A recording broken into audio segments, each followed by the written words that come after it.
Wasn't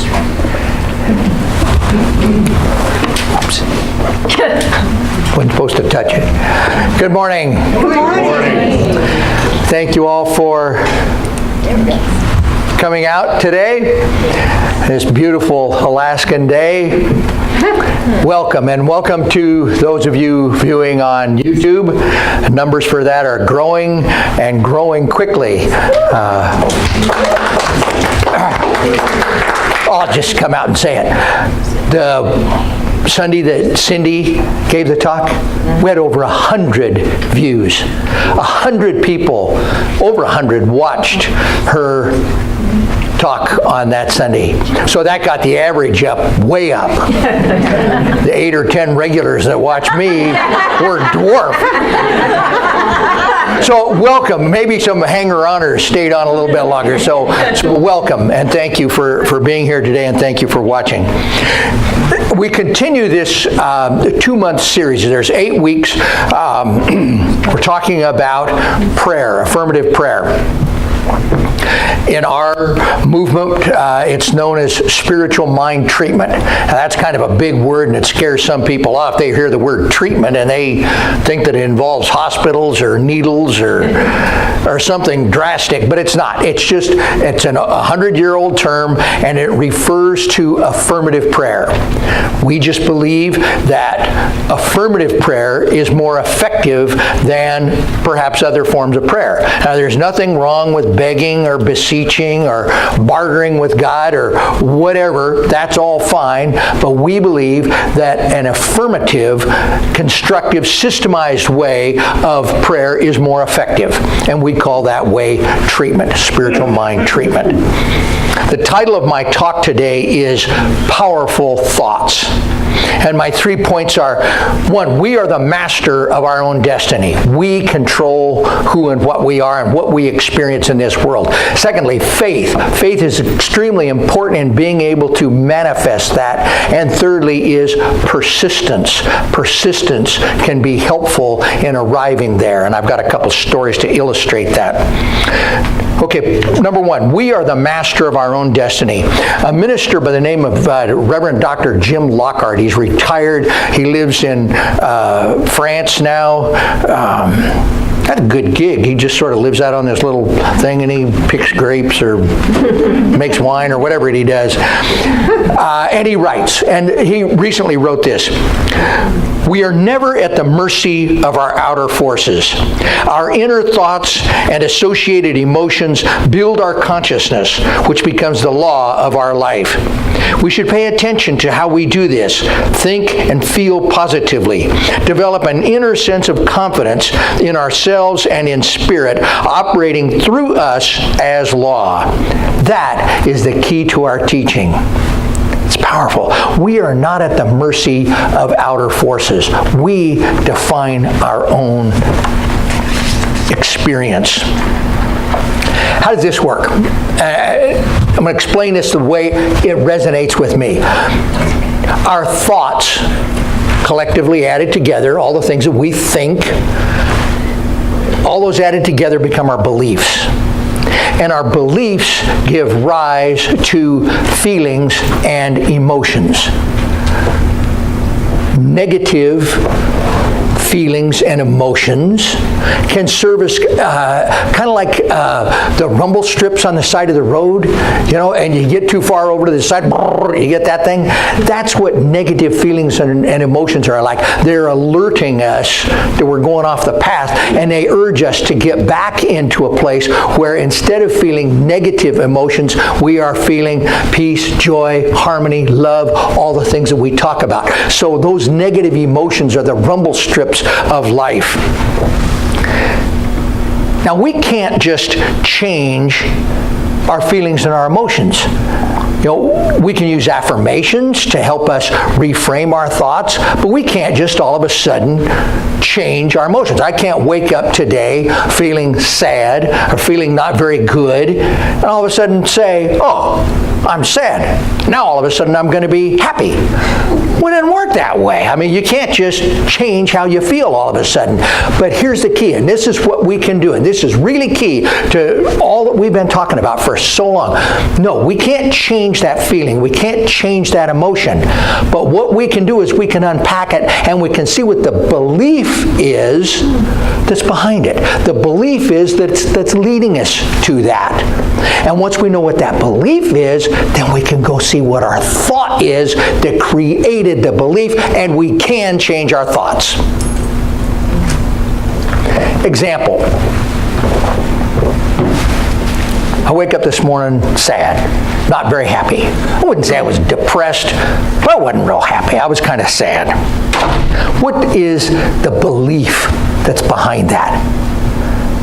The belief is that I am ineffective. I was practicing my talk today with Mrs. Fleming, and I think she probably heard it about the 14th time, and I noticed that she was yawning and kind of looking somewhere else, and I know she was probably doing the Sunday school lesson for today, but I took that as, oh my God, I can't even get my own wife interested. I am ineffective. Man, I'm really not good at this preaching thing at all. And then what is the thought that's behind that? What's the thought that produced that? That thought is, I'm not good enough. Yes. Now, I can't change the way I feel, but I sure can change how I can think. And that thought that I am not good enough, and I can go back to a place where I can believe, you know, I've worked hard at this. I've been at this, in this now for almost 5 years. I've been doing it for 2 or 3 years before that. I've been to a lot of school. I've done a lot of things. I practice. I work. And maybe I don't connect with everybody every week, but I connect with somebody every week. Yeah. There isn't hardly a week goes by that I don't have one person say, oh my God, I thought you were talking to me today. Yes. And if I can change 1 or 2 lives, then I am effective. So I can change my thought around that. And all of a sudden, guess what? That's not true that I'm ineffective. I can do a good job. And so what happens then? The feeling and the emotion changes. I can feel better. Ernest Holmes said, we are bound by our own thought world. Nothing can save us but ourselves. The individual who will learn how consciously to change his thinking process can remold his destiny. Powerful. Little book called The Art of Life. Great job, Ernie.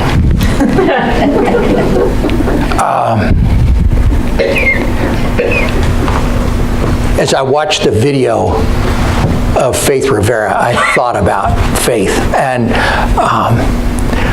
I'll relate to you how I met her, and it was divine providence. I was at a convention, 4 or 5 years ago, and we had that dreaded, I guess, I shouldn't say that. We had a not favorable slot. It was attending a workshop gathering after lunch, and I think it was on Thursday. Everybody was tired, ready to go home, and you enter the big convention hall. There's probably well over 1,000 people in there, and you talk about down. Everybody was tired. And they had these great New Thought musicians, Jamie Lula and Doug LeBeau, and they're all up there, and it was dead. And this little gal walked out on stage, and I think she threw the script away. She had her little microphone, and she took that audience, that entire group, in the palm of her hand, and in 30 seconds, she had a whole bunch of old white people standing up, clapping, singing, dancing. I go to those conventions because I feel like a youngster. But it was a lot of old white people, and they were on fire. And that's what this little gal can do. She is amazing. And I want to make one thing clear from what Christina said. She said, it is a duo, Don and Faith, not a duet. You have heard the last time I will ever sing. No duets. Praise the Lord. Yeah.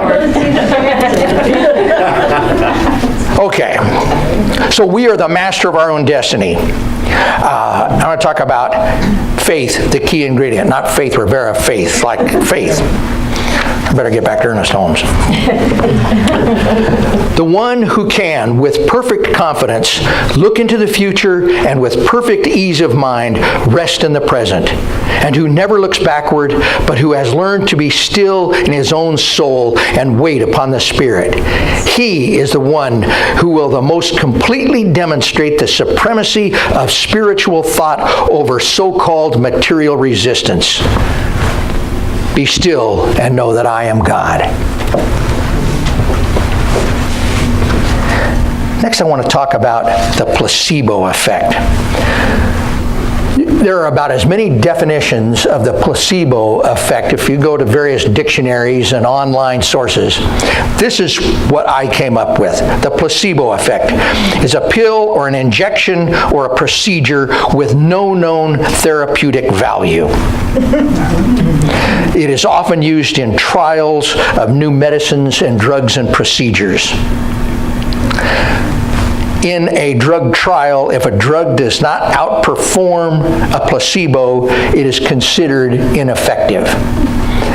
This can be thought of as fake medicine. Sugar pills, or for shots could be just a simple saline solution.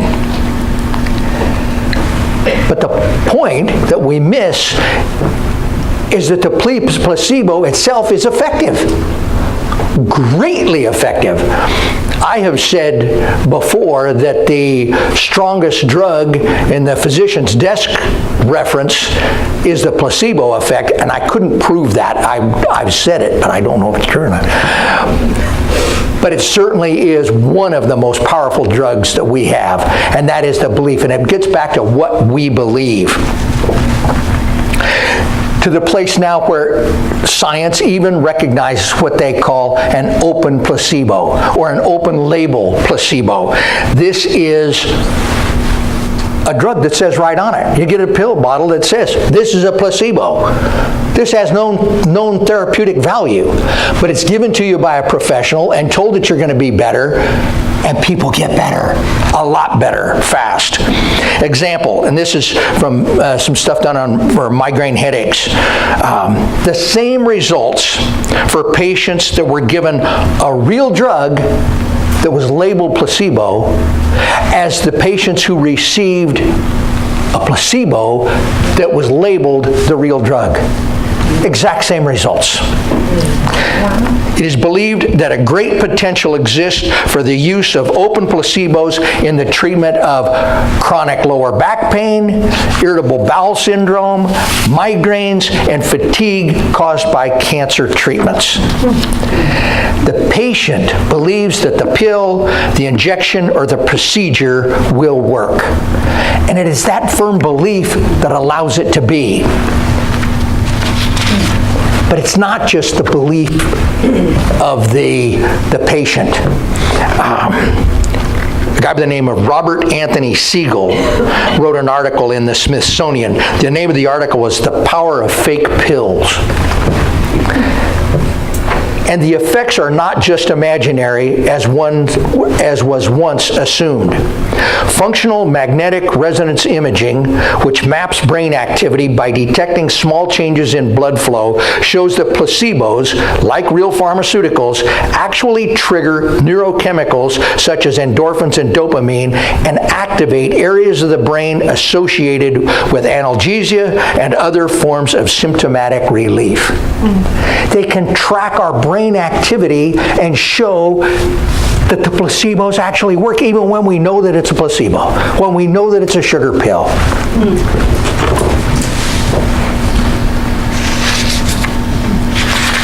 Ernest Holmes. It is not the form of the treatment which you give or the prayer which you make that gives it power. Rather, it is your faith. If you have faith in it, it works. Okay, persistence. Third point, persistence. Once again, Ernest Holmes. Always come to a complete conclusion when giving a treatment or a prayer. Always feel that it is done, complete and perfect, and give thanks for the answer. The treatment should be repeated daily until a healing takes place or until a demonstration. If it takes 5 minutes, 5 hours, 5 days, or 5 years, the treatment must be kept up until a healing is accomplished. This is the only method we know. So persistence has a lot to do with it. A man by the name of Daniel Kessel in Astoria, New York, recently wrote a great piece. And he talked about one day at work. He works in a church there in Astoria, and he was at work one Monday morning, and he could hear the church administrator typing on her keyboard, and then this sigh of frustration, and he shouted out, "Hey, what's going on?" She says, "Oh, it's just the Miller sisters."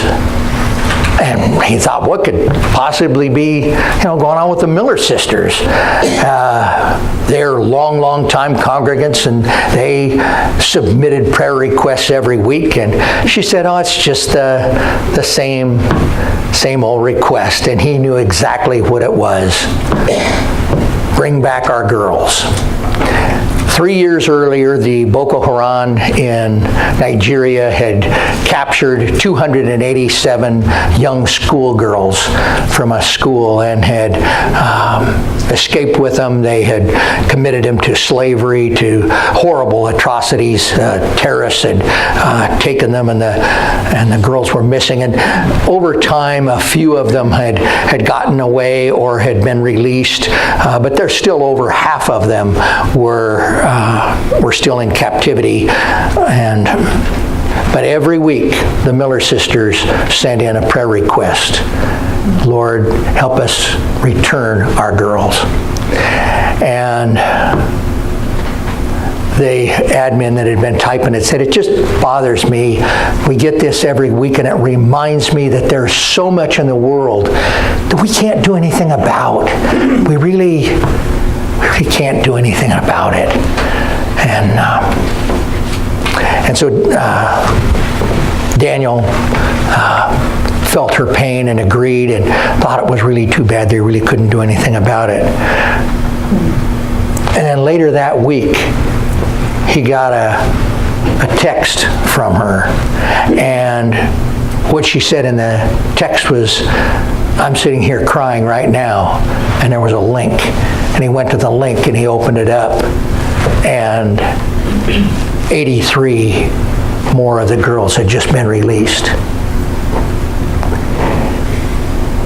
Where it was so easy for everyone else to say, "Oh, we've prayed, there's nothing else we can do about it," the Miller sisters kept at it. The Miller sisters had that persistence, and 83 more of the girls were released.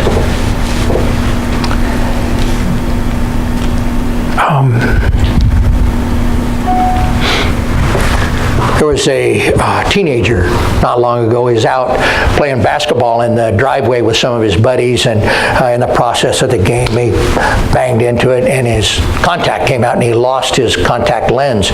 And he looked around for a few minutes and kind of let it go. And so he went inside and he said, "Hey, Mom, we were out playing basketball and I lost my contact lens.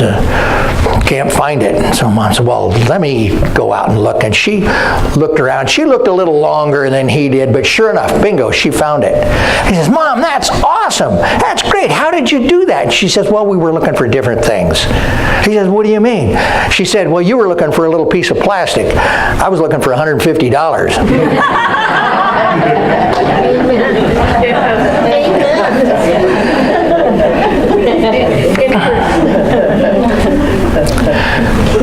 So in conclusion, what I want you to take away today, one, Faith Rivera, sign up. This is going to be awesome. That little girl is incredible. But number two, It is time to set ourselves free from the prison of limited thinking and limited beliefs. It is time to let go of the past way of being and enter into a new version of ourselves, one that matches the amazing potential that we carry within us. Learning to live without limits with a true sense of spiritual freedom is our destiny, and I invite you to claim that destiny for yourself today and know that everything in the universe supports you in doing so. And so it is with that awareness of our own inherent divinity, that awareness that we are the masters of our own destiny, that we can step into this with faith and with perseverance, and we can change our lives. And so I ask my colleagues and practitioners to join me in holding our congregation in love and light, and knowing that this world in which we live is all effect. Yes, it's very, very real, but it's an effect. The thing that's permanent, the thing that is true, is that we are, each and every one of us, beautiful children of God. And regardless of the appearances, there's a spiritual truth that is far greater, and we can embrace that truth.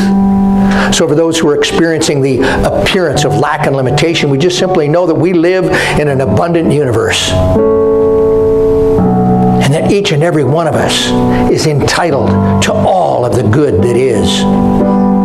I speak my word for those who are experiencing a health challenge, knowing that beyond the appearance of dis-ease, there is that within us that knows which is perfect, and it is that which we call upon in this moment for the perfect outcome. I also speak my word for those who are feeling separation. Separation from one another as human beings, separation from God. We just simply know that each one of us are divine beings. Each and every one of us are children of God. Each and every one of us carry the very love God gene within us. And so as we have our interactions on this earthly plane, whether they be with family members, whether it's, a romantic relationship, whether it be, in our workplace, with our friends, whatever, we are God's love interacting with God's love. And we let all of the judgment, all of the other things fall away, and we embrace the very love of God. And so we just give thanks now. We give thanks for our awareness of the power and the presence of God, the power and the presence of God's love in our lives. And we let it go, we let it be, and so it is.